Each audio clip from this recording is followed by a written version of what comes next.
I used to believe my family couldn't surprise me anymore. We'd weathered layoffs, a flooded basement, my dad's stroke, and the slow-motion collapse of my mom's patience with all of us. But it turns out shock has a shape.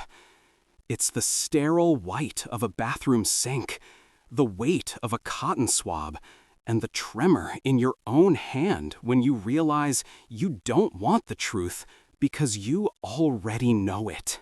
My name is Daniel, and a month ago, my wife, Hannah, begged me to adopt her distant cousin. Just for now, she said, setting a photo of a sleepy, pink-cheeked newborn on the kitchen island. He's in a tough spot. My aunt's side, second cousins or something, it's complicated. She said complicated the same way she said taxes or my brother Leo. An eye roll, a shrug, let's not get into it. The baby was adorable. Round cheeks, a tiny fist like a knot. I could feel something uncoil in my chest that had been tight for years. We had spent 2 miscarriages and 1 brutal IVF cycle learning how to talk around the word childless. The idea of a child who needed a home pressed on every soft place in me. "What's his name?" I asked. We can choose," she said, too brightly. "If we're really doing this, it's a clean slate." Something rang off in my head, a faint bell. I ignored it.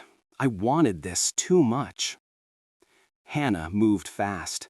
She'd already spoken to a social worker, she said. Temporary guardianship, a probationary adoption, all above board.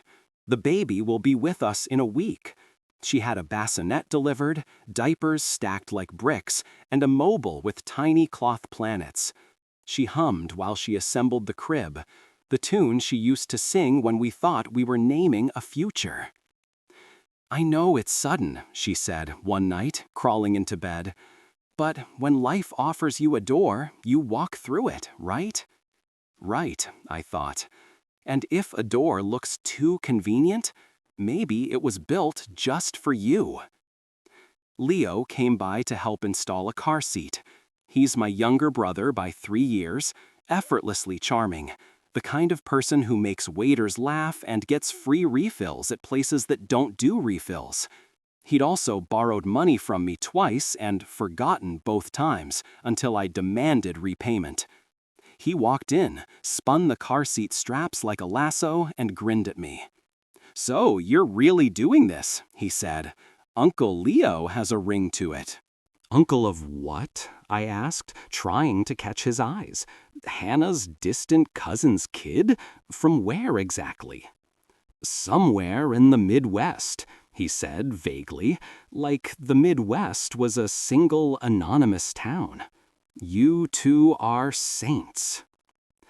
When the baby arrived, he came, bundled in a knit blanket, with a note, "Thank you for giving him love." No signatures, no last names. Hannah clutched the note to her chest like a relic and cried. I held the baby, who made a small mewling sound and then fell asleep on my shoulder. His warmth sank into me like a hook. We named him Jonah. The first night, Hannah dozed while I sat in the rocker, counting the baby's breaths. 32, 33, 34. I brushed my thumb over his fuzz of hair and imagined 15 years from now, soccer games, late-night fevers, a teenager's slammed door. A miracle in a knit blanket. The social worker assigned to us, Miss Nguyen, came the following week. She asked polite questions, took notes on a tablet, and glanced at the unframed photos on our mantel. She had the kind of calm that made me want to confess things, even though I didn't know what. "Do you have any medical background on Jonah's parents?" she asked. "Not really," Hannah said. "There's a lot of drama on that side. They'd like to stay private." "Confidential adoptions are valid," Ms. Nguyen said, "but medical history helps, even basic blood types." Of course, Hannah promised, too quickly. I'll ask. That night, I noticed Hannah delete a message thread on her phone when I walked into the room. A reflexive flick, screen to black, smile loaded and ready. "Who was that?" I asked. "My aunt," she said. "Stop being suspicious. You always think the worst first." She wasn't wrong. My brain is a crime board of red string, always looking for the pattern the world insists isn't there. But my suspicion had saved us money, time, and once, our sanity.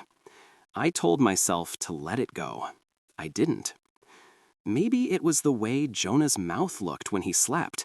Maybe it was Leo's too casual Uncle Leo. Maybe it was the fact that grief gives you superstitions. You start believing in signs because you can't bear chaos. I ordered a DNA test kit, the kind that promises family trees and secret Viking ancestors. The real reason, I told myself, was medical history. The real reason I didn't tell Hannah was fear. I swabbed Jonah one Saturday while Hannah was out getting groceries. He fussed, but then settled, trusting me because he didn't know any better yet. I mailed the test and pretended I hadn't. 2 weeks later, the email subject line popped up while I was warming a bottle. "Your DNA results are ready." My hands went numb. The bottle clattered in the sink. "Hey," Hannah called from the living room. "Everything okay in there?" "Yeah," I said, voice strangled. "All good." I opened the email. The site loaded. A tree unfolded. Me, a cluster of relatives, and then Jonah. The match read like a verdict. Close family, parent-child. Parent-child? With whom? I whispered. A second name lit up under close family. My stomach dropped. It wasn't Hannah's. It was Leo's. The room sharpened. Every noise, Jonah's soft snuffle, the fridge humming, a car passing outside, sounded like it was underwater and inside my head at once. I clicked through the details, though I didn't need to. The site didn't just say I was closely related, it said I was a likely father. But no, when I drilled down, the system adjusted. Uncolor, high probability. Uncle, Leo's child? I ran to the bathroom and braced myself on the sink. The mirror made my face look like someone else's, eyes too wide, mouth open like I was about to swallow a scream.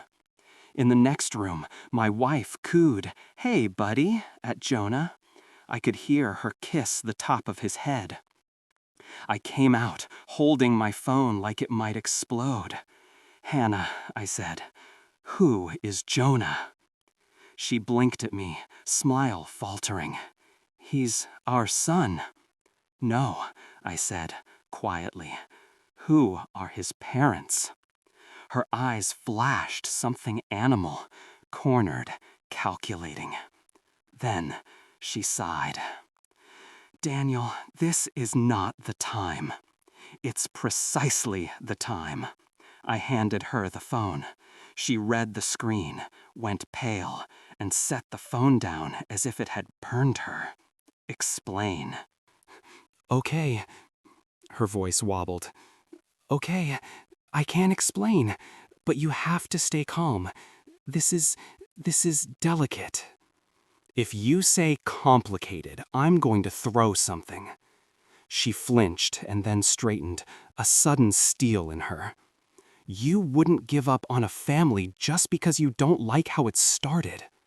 "Families start in truth," I said. "Try it." She started at the beginning.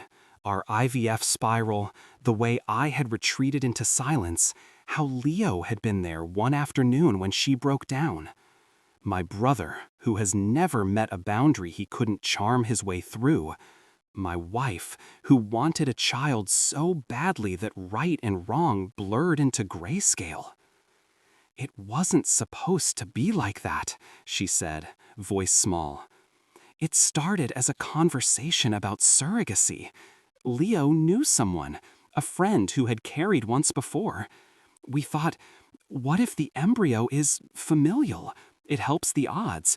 It's cheaper." "Cheaper," I repeated, because if I didn't pick one word to hold, I would go under. "Then things happened fast," she continued. "Leo said he could help expedite things, and I thought maybe he could be the donor, and the surrogate would carry. It's still your family. It's still us." "My brother," I said. "You made a baby with my brother." The narration surged so hot, I saw white around the edges of my vision. She reached for my arm, and I jerked away. "It wasn't cheating," she blurted. "It wasn't like that. It was clinical." I laughed, a raw sound. "Clinical? Where are the invoices, the contracts, the clinic?" Her silence answered. It hadn't been clinical. It had been clandestine. Maybe it had been a terrible, grief-drunk idea that stumbled into the worst decision of our lives. I called Leo. He answered on the second ring, cheerful. "Hey man, how's fatherhood?" "Come over," I said. "Now." He arrived with coffee and a joke on his lips that died when he saw my face. I held up the phone.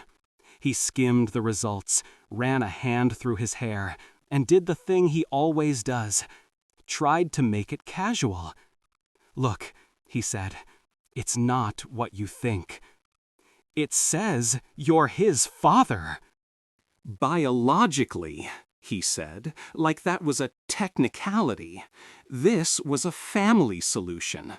You wanted kids, Hannah wanted kids, I helped." "You helped yourself," I said, "to my life." He lifted his hands. "There's money in this too. The surrogate, she's asking for more. We need to be smart and present a united front. I talked to a lawyer. We can get parental rights stabilized and—" "You talked to a lawyer," I repeated, "before you talked to me." Hannah's eyes were shiny. "We were going to tell you. We just needed the adoption to go through. Then no one could take him." "No one?" I snapped. "You mean the actual mother? The woman who carried him? Or Leo, who now thinks this is a negotiation?" The house pressed in. Miss Nguyen's calm voice floated back to me. "Medical history helps. So does honesty." "I want the surrogate's name," I said. "I want to know where she is. I want every text, every dollar that changed hands." "Daniel," Hannah tried. "Now." They stalled, deflected, but fear makes people clumsy. I got enough names to find a thread and yank. The surrogate, Marla, lived 2 towns over, and when I called her, she was tired and furious and ready to tell her side. She had a contract, all right, one she'd printed off a template website and signed at Hannah's insistence. She'd been promised payments she hadn't received. She wasn't trying to keep Jonah, she said. She was trying to keep her lights on. "You deserve the truth, Daniel," she said. "You're the only one who seems to care about it." I met with a family lawyer the next day.